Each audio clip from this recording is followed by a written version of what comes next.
Friends, स्वागत है आप सभी का इस चैनल के ऊपर। आज हम डिस्कस करने वाले परिमेय अपरिमेय संख्या में अंतर क्या है। तो चलो स्टार्ट करते हैं। नाउ फर्स्ट है परिमेय संख्या। तो अभी तक आपने जितनी भी संख्याएं पढ़ी हुई है, धनात्मक, ऋणात्मक, दशमलव वाले, ऊपर नीचे वाले, वोटेवर, वो सारी की सारी परिमेय संख्या होंगी यदि इन तीनों में से किसी कंडीशन का पालन हो तो। नाउ फर्स्ट है जिसकी शकल बटे वाली है उसे हम परिमेय संख्या कहेंगे, लेकिन बटे वाली संख्या 0 के बराबर नहीं होनी चाहिए। फॉर एग्ज़ाम्पल 2/3, 3/5, 6/2, ठीक है ना। इसके अलावा 10/0। तो देखो ये नहीं होगा परिमेय संख्या, बटे में 0 आ रहा है ना। इसके अलावा जो संख्या परिमेय है उसको डिवाइड करें तो पॉइंट के बाद कुछ अंक आने के बाद रुक जाएगा।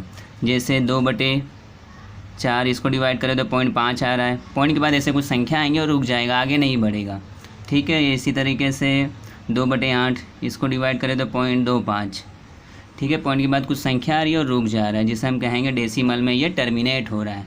अगर ऐसा ना हो तो वही संख्या बार बार रिपीट होने लगेगी, जिसे कहेंगे अगर टर्मिनेट ना हो तो रिपीट होने लगेगा। फॉर एग्ज़ाम्पल 10 को अगर 3 से भाग करें तो आएगा 3 त्रिका 9 पॉइंट, रिमाइंडर 1 है, फिर से 3 त्रिका 9, फिर से 1 आएगा, 3 बार बार रिपीट आ जाएगा, ठीक है ना।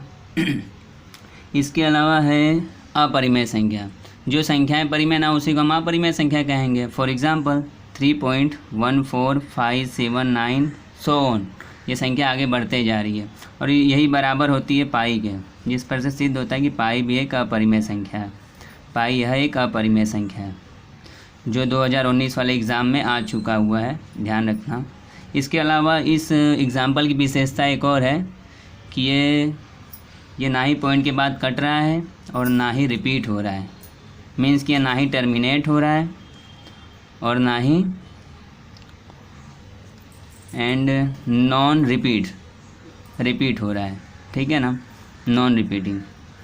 तो अपरिमेय संख्या की दूसरी पहचान ये होगा, ये ना ही टर्मिनेट होता है ना ही रिपीट होता है। इसके अलावा जितनी भी संख्या रूट वाली है उसे भी हम अपरिमेय कहेंगे। For example √2, √3, √5, √7, √9। लेकिन हाँ, √9 नहीं होगा क्योंकि उसका परफेक्ट रूट स्क्वायर निकालोगे तो 3 आएगा। इसी तरीके से √4 वो भी नहीं होगा क्योंकि उसका परफेक्ट स्क्वायर निकालोगे तो 2 आएगा, ठीक है ना। इसी तरीके से √25 का जवाब आप लोग दो, उसका परफेक्ट स्क्वायर क्या आएगा, कमेंट करके उसका जवाब देना, ठीक है। आज के लिए इतना ही। Thank you for watching this video.